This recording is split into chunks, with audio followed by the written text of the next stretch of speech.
Hey guys, it's Nisi here with Spoil Me Nisi, back with another video. Today I'm going to be reviewing a movie called Guest House. This movie it was actually released in September on different platforms, but it came out today on Netflix.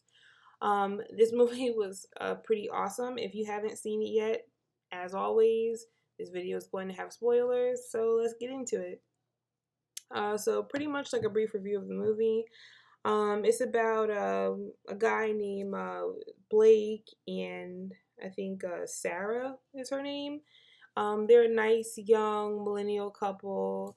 The movie starts out with them going house hunting. They've seen several houses, and when they got to their last house, it was a beautiful house. It had everything they were looking for, but the only downfall is it had a someone living in the guest house, pretty much a squatter.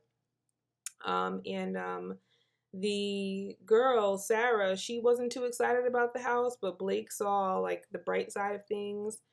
He was just like so tired of looking for houses, and he felt like they could swing it, they could make it work. So she followed his lead. They decided to move in, hoping that they could get the squatter to move out of the house. Um, the swatter turns out to be a guy named Randy Cockfield. He's played by Pauly Shore, which is pretty cool. I remember him from a lot of movies like in the 90s. And he is insane. He's actually a functioning drug addict, party animal, and not really in his right mind. He has all these like weird artifacts in the guest house, and you'll notice that he's quite at home in that guest house. He has a lot of stuff in there. He has like this weird, like, I don't know, sex thing that he said is owned by Tommy Lee or something like that. I don't know. The guy's insane. So as the movie goes on, Sarah's getting really tired of him being there. She's being really nice about it, but she's pretty much, letting Blake take the lead on trying to get him out of there.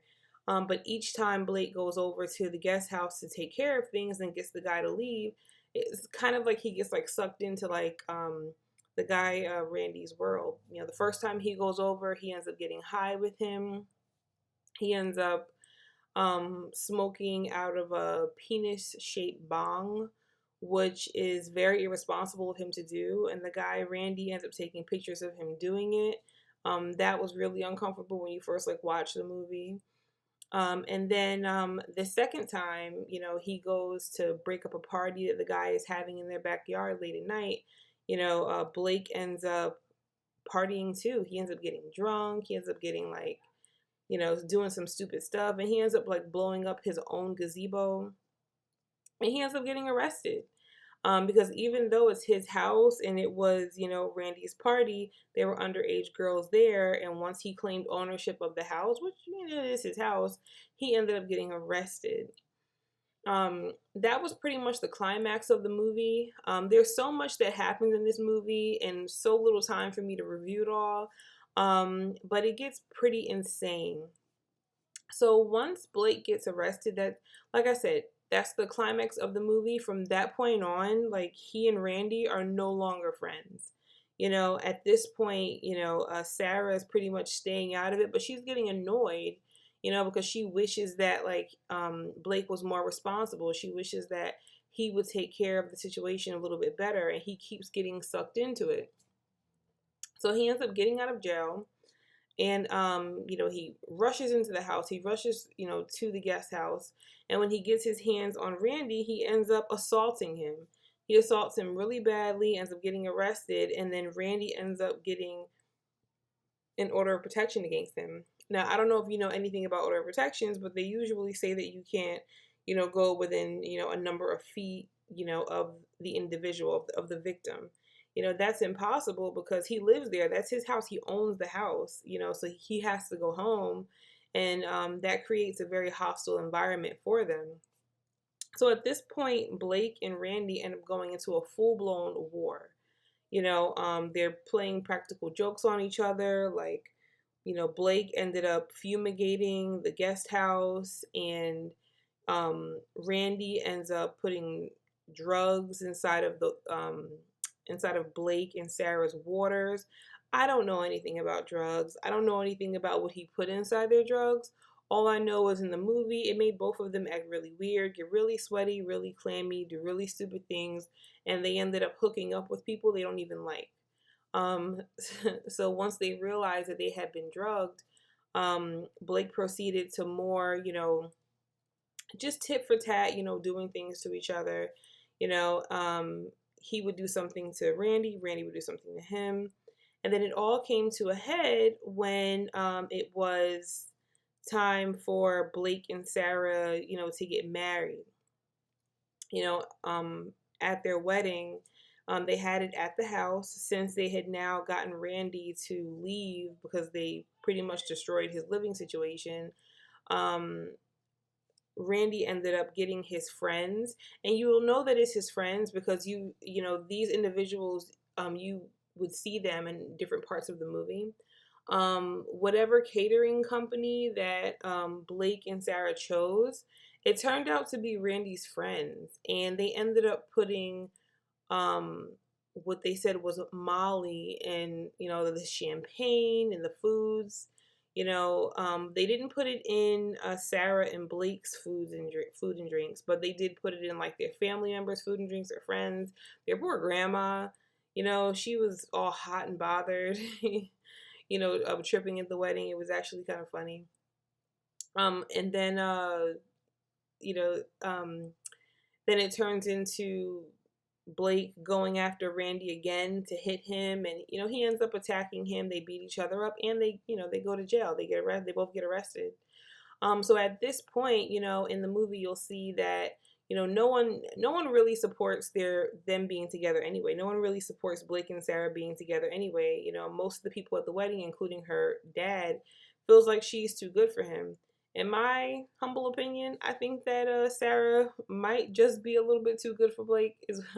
I agree with them. I can see why different people in the movie would feel that way. She's responsible. He's not. She's sophisticated. He's not. Blake has a little bit of growing up to do, but just to give him some credit, you can tell that he is trying. So in the end, she ends up breaking up with him, and this ends up making Randy feel pretty bad. She reveals that she's pregnant and she's leaving him. So there's a time lapse, it goes forward, and Randy actually came up with a plan to get them back together in the house. They come back together in the house and he apologizes to him. You see a whole new side of Randy, and then you find out that he's actually a millionaire. Some of the artifacts that he had in his house, in some boxes, they were worth millions of dollars. So now they're actually going to be able to have the house and have Randy out of their hair, and now they've made a new friend. So the movie actually ends on a high note. Um, my opinion of the movie, when the movie first started off, I'm not gonna lie, when I first put it on, I turned. I was like, you know what? No, this is stupid. I didn't know how. I just didn't like it when I first watched it. But then I put it back on. I figured I would give it a chance. I love movies. I love watching stuff that's different, and I do love comedies. So I decided to, get back into it again. This movie kind of reminded me of those neighbor movies, like the Zac Efron movies, um, with what's that guy? The guy from 40-Year-Old Virgin and Knocked Up. I forget his name. I don't know. I'm drawing a blank. But that dude with the curly hair and the glasses. If you like those neighbor movies with those movies, you would love this movie because it reminds you a lot of it.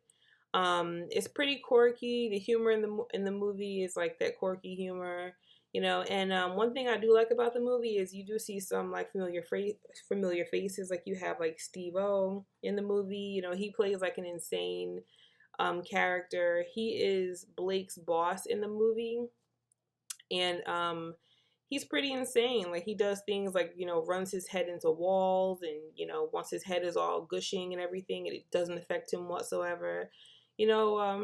Stuff that you would pretty much expect him to play in a movie.